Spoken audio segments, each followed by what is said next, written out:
Natalie Holzer ragu tahun depan menikah dengan Faris.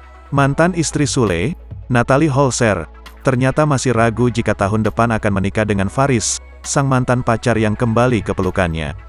Diketahui, Natalie Holzer saat ini kembali menjalin kasih dengan Faris, sang mantan pacar, dan bahkan berencana menikah.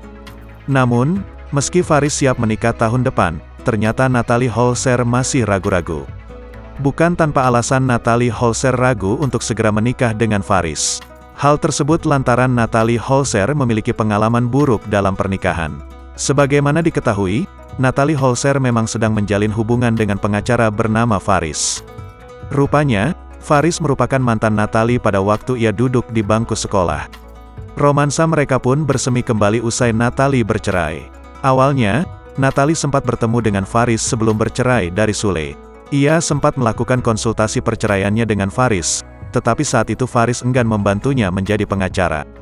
Usai cerai, Natalie pun kembali berhubungan dengan Faris.